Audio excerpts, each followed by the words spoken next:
Tony Surma and Bill Wagner. Bill, Tony, how are you? Doing great, Dave. How are you doing? I'm doing fantastic. You guys are involved in something called the Humanitarian Toolbox. What is the Humanitarian Toolbox? So I'll start and then certainly jump in. The Humanitarian Toolbox is an external initiative, its own nonprofit, so a charity. And what it's really focused around is how do we get software as solutions, technology that can be used by response organizations. That's everything from somebody as big as the United Nations, FEMA, et cetera, down to Save the Children, World Vision, and to local branches of the Red Cross, et cetera, et cetera. And just like every other industry, their life's been affected by technologies and how they respond.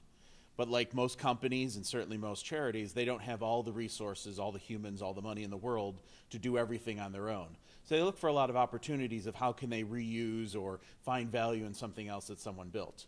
And what we saw historically is a lot of hackathons were being done, and hackathons are a wonderful, great thing. But solutions tend to get developed. There's a big amount of energy, say Saturday and Sunday. Sunday goes by, people's lives come back. And those solutions don't get maintained, they aren't updated, and they aren't maybe ready to deploy when an actual disaster happens. Sure. I see the same thing at Give Camp sometimes. Exactly. And so Give Camps are a unique way of solving it because they're usually focused on a local charity, one small charity. What we're trying to do is take that volunteerism that exists from hackathons and apply that to the whole industry of response. Response, you're talking about response to natural disasters. To natural disasters. So recent examples include the Yolanda or Typhoon Haiyan in the Philippines. Right now we've got the Balkan flooding that's happened.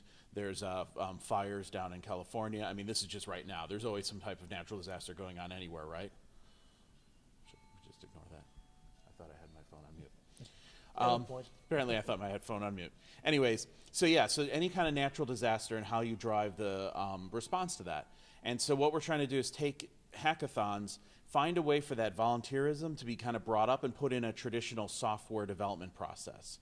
So what we mean by that is have people who are at hackathons, have people who are contributing on our GitHub repositories or what have you over time, have that be part of an overall process. So the solution actually gets developed, gets deployed, and gets maintained, and then we can continue to do more and more of that over time.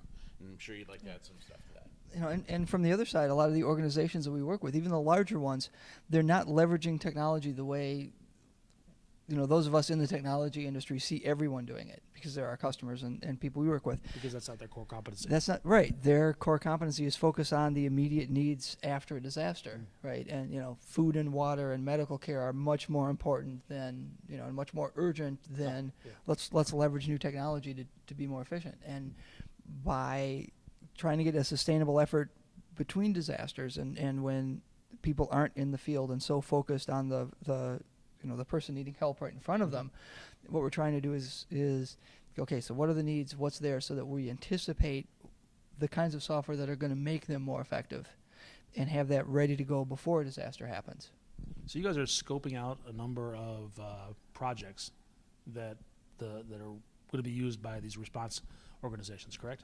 Right. So right now we're actively working on 3 different projects, and we're going to start scaling that up a little bit and getting more teams working just on those 3.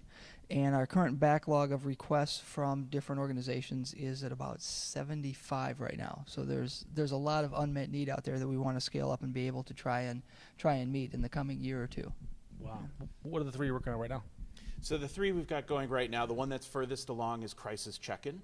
And that's the idea of right now you have many, many volunteers who either will show up or want to show up at a disaster, but you have to coordinate who are they, what organization are they from, when are they going to be here. A lot of that work in a lot of situations is literally done on a marker board or a big piece of paper. Sure. And you can't check into a piece of paper 3 days before you get there. You can't, edit and change it. You can't have an administrator look at that who isn't sitting in the room. So there's a lot of natural capabilities that come with technology, but then it also increases the ability to find not only the volunteers who are going to come somewhere in person, but also those that are going to be virtual volunteers who might be helping doing some type of data analysis or support and don't have to physically be at the epicenter or, the center of the disaster response. So that's crisis check-in, that's one. Another one is the mobile-based emergency training. So think again, this is volunteer workforces. And so I may not have gone to a disaster in my region for 6 months, 9 months, who knows. and I might not know what the latest walkie-talkie standards are, or what's the right way I'm supposed to use our new system for logging needs from individuals, et cetera, et cetera. So the ability to have those training videos, almost a curriculum that's sent to me to say, hey, you're coming to this disaster to do this role, here's what you need to be trained up on, and I can do that again with a mobile device before I get there. And then the third one escapes me. The third one is the link toolbar. And the third one, so what happens there is, we've seen this even with our own lives when we're trying to track something or we're interested in something. After a natural disaster, there is a whole lot of information that goes out on the web. And some of it's better than others. And as Tony mentioned, in a lot of situations, you're going to have a whole lot of virtual volunteers. And a lot of what they're trying to do is gather that information, get it to the right people, get it to the people that are, maybe looking for loved ones, maybe trying to figure out exactly, what areas are the hardest hit and so on. And what this link system does, and its name is probably going to change because it was originally a toolbar that ran in the browser. And we're re-implementing so it runs not as a toolbar so that modern platforms and tablets can use it. Okay. And Plus the word link is overused in products. right. Well, here, yeah. So here it is actually meant to be links to the right information. And the idea behind it is now people who are really in the know and know, okay, this is the accurate flood map you want for Bosnia and that flood. This is the accurate information on where there are fires in California. They can be editing this resource in real time, and it gets pushed out to all the volunteers. So they're getting the best information rather than doing a search, on whatever search engine it is and getting the most popular information. So that's one bit that's really important on that one. And then one thing to add on the mobile emergency training, one reason why this needs to be an application that gets maintained and upgraded and configured correctly is some things like medical care. What's the right procedure depends on the locale. Like one interesting example is for heart attack victims, the amount of nitroglycerin you give changes based on altitude. I see. And if you're always working, say, near sea level or something like that, and now suddenly you're doing something in the mountains, you'll be doing it wrong based on your own training unless you get updated based on where you're going now. So one of the things that we can do with that application is instead of just saying, here's the training, here's what you got to do, it's here's what you have to do for this situation. So we can try to bring that a little bit closer to be the right information for people. Good. Yeah. All right, now, the three applications you're working on now, are any of them in production? Are they being used at disaster sites yet, or are you still not at that point yet? Right, we're not at that point yet. And one of the goals for this summer is to get crisis check-in or possibly the mobile emergency training as well in one of the staged exercises. Okay. And I'll let you speak more about that because I think you've been on some of those. Yeah, the idea there is, as you can imagine, most natural disaster response is not a predictable event, or at least hopefully it's not unless you have a weather machine and you're doing something evil. And so, there are a number of different organizations at different levels that will have staged regular exercises so they can try new technologies, sort of break them, see what works, see what doesn't work. We were involved in one of those recently in Luxembourg for the working group on emergency technology, and they were testing out drones, they were testing out 3D printers. And so one of the next exercises, we want to get one of the two applications into there so we can see how that works and verify where that last mile of bugs is that we don't know about that stops it from being ready to go. Great. And how long have you been developing this? How long has the Humanitarian Toolbox been around? So we started 2 Septembers ago, so just about a year and a half ago now. Okay. It was on the first, well, not the first, but the .NET Rocks road trip for 2012. We announced it in Chicago. And we, at that point, really it was a concept, right? We hadn't really even had a website at that point. And from there we grew. We had a number of events at a number of conferences where we started on crisis check-in and then the mobile emergency training. And we kept moving the project a little bit farther. And now we're at the point which is really, really interesting where I think every day there's an email that comes from our GitHub repository for crisis check-in that somebody's closed an issue, submitted a pull request, done that. So it's not just the physical events, but it's also the work that's being done virtually over time that continues to move these forward. Another thing we learned, which I hadn't known a lot about, is just like there's software and coders out there at conferences, there's testers and QAs at conferences. So we've had testathons where people go in, do a lot of great testing, find a lot of problems in what we built, and find ways to make it better, faster, stronger, and then we can guide the virtual developers that show up at a repository to say, not only to get sort of a blank slate and it's hard to start, but here's a couple of bugs. Go in, install the thing, fix this bug. It's a quick, easy way to get engaged, and it also fits in our model of we want developers, we want testers, UX people, because it's really that whole life cycle. Okay, so you're organizing events in different cities where people can get together and write code. I'm familiar with the Give Camp concept, so I can relate to this. And where are those, and where do we find out about them, and how many have there been? What's the format of that? So I'll start with that and then certainly add. We're going to list them up on our Humanitarian Toolbox website, which is htbox.org. It used to be Humanitarian Toolbox, but it turns out no one can spell that, so including me. But we're going to list them up there. We're right now working on what our list is going forward. I don't think we've published it quite just yet that we've landed on it. And the one we know for sure is that conference in August in Wisconsin Dells. So we know we'll be there for sure and working on the rest of them.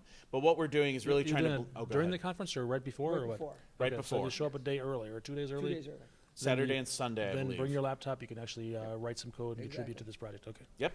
So we'll be there, and we'll do similar things at other conferences. We're also looking at working with local user groups and having them almost sort of sponsor or take on part of a project and carry it forward as another way of getting people engaged. We want to scale this, and Bill talk a little bit more about that. And then the other thing we're looking at too is just how do we keep it going, almost sort of virtual hackathons or sprint challenges over a month or a week or something, where we get people, regardless of where they are, around maybe the same time of day or time of month to work on a project together. So we don't always have to just have a physical location.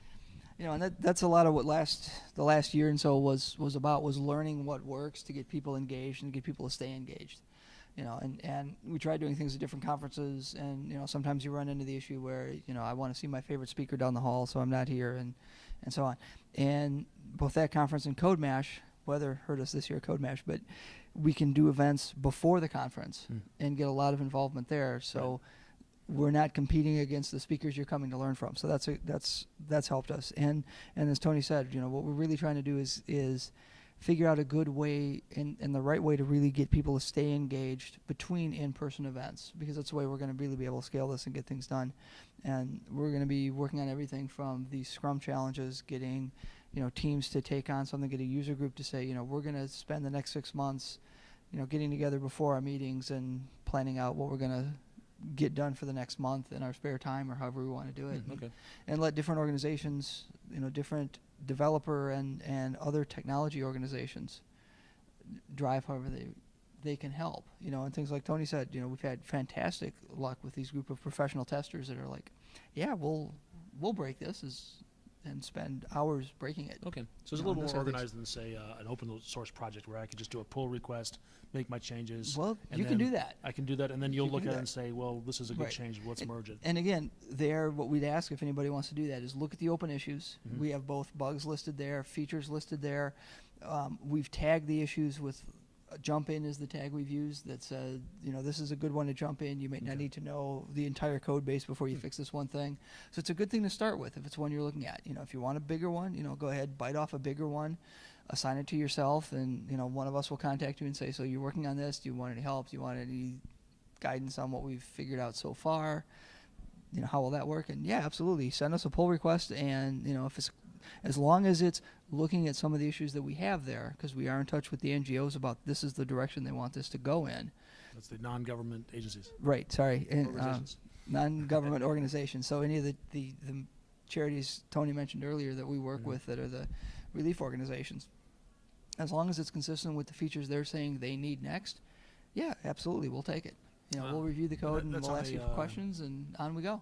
That's all on GitHub, is that right? Right now, yes. We're probably going to end up with projects on both GitHub and Codeplex. Okay. Again, if you go to htbox.org, you will find the links to the repositories, and there you go. And one little point about that is we've had success both at events as well as people working over time being both on GitHub as well as using TFS, because there's a lot of folks, possibly watchers, listeners of this, that don't use Git, haven't already contributed to an open source project, and we don't want to raise the barrier to get involved in one of our projects. We want to put it in a solution where that's something you're already familiar with. We've worked with the TFS Git bridge, so that way people can work on either side of that. And it's all really kind of just trying to tap the widest market of developers who want to take some of their time, want to volunteer for something that's going to do some good, get a public way of showing their coding skills as well.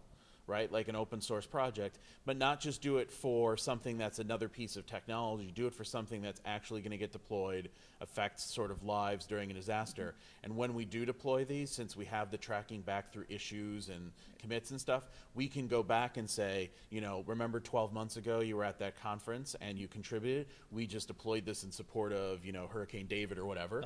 And back to now the we can developers. give you that tie back so that one of the other points of feedback we found looking at the hackathons was people also started to wonder what was the value of their time spent there. Do they know if it carries forward, et cetera? So we want to close that loop. Great. Can you talk a little about the technology involved in here? I know you work for Microsoft, Tony, and Bill's the regional director for Microsoft. Is it all .NET stack, or are there other technologies involved?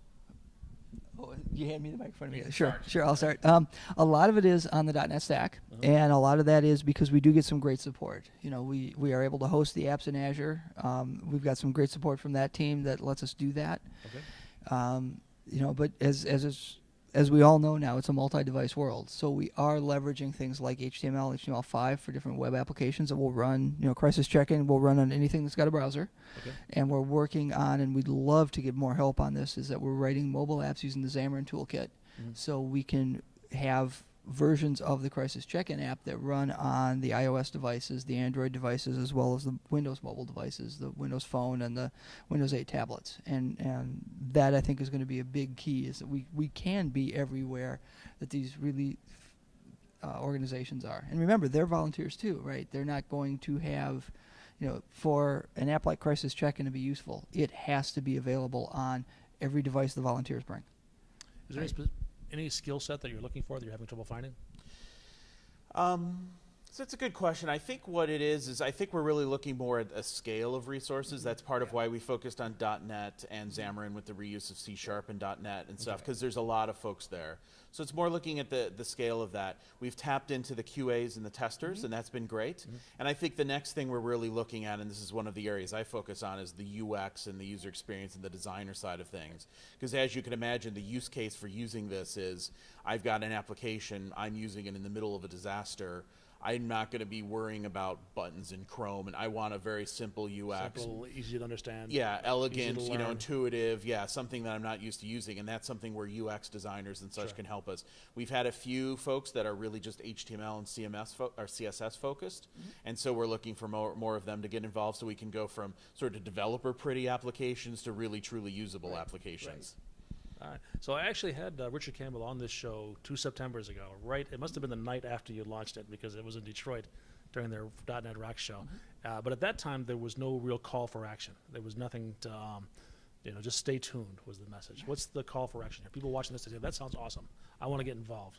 What's the next step? Yeah, so if you want to get involved, the best and first thing to do is go to htbox.org, as we mentioned. So up there we'll explain what we are, what some of the projects are that we have. There's links to our GitHub repo so you can see publicly what's going on, some of the information to sign up for our newsletter so that we can let you know when we have events and projects.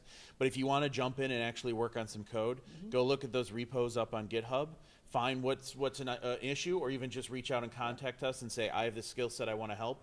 Where's the best place I can add value? And we guarantee at this point we've got so much work and so much demand that we will find a place. The other call to action I'd say is that if you're somebody who would like to be one of the project leads, and our goals are not to have a single project lead for a single project, because obviously people have day jobs and lives and stuff that can slow down. But we're looking for a number of folks who also want to kind of shepherd a project, think about the issues, help arrange events and stuff. So if you're also interested in as being a project lead, definitely reach out to us or Richard That's Campbell. actually one of the huge ones right now. How do we get hold of you guys? Okay, so each of us, well, any of us have htbox.org emails. So tony.surma@htbox.org, bill.wagner@htbox.org. You know, we'll answer those immediately. And as Tony said, if you go to htbox.org, you can sign up for the newsletter. It's once a month. And then you get to hear about new things that are going on and new things that where we'll need help. And that would be a great way to contribute. And then also the organization's on Twitter as well, so you can reach out to us there. It's just HTBox is our handle, as well as you've got Bill Wagner and Tony Surma, trying to keep it simple. But so any of those communication means are a great way to get a hold of us, and we've talked to and met a lot of people that way and found them to help jumpstart a project with us, or just, go grab an issue and do a pull request. Excellent. Yeah, absolutely. Anything else?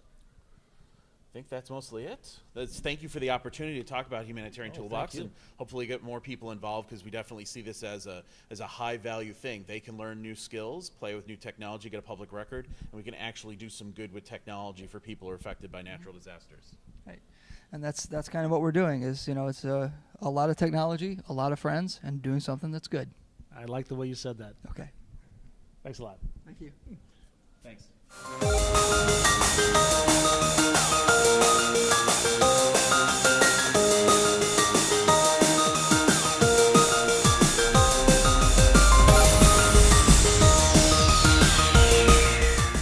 A lot of technology, a lot of friends, and doing something that's good.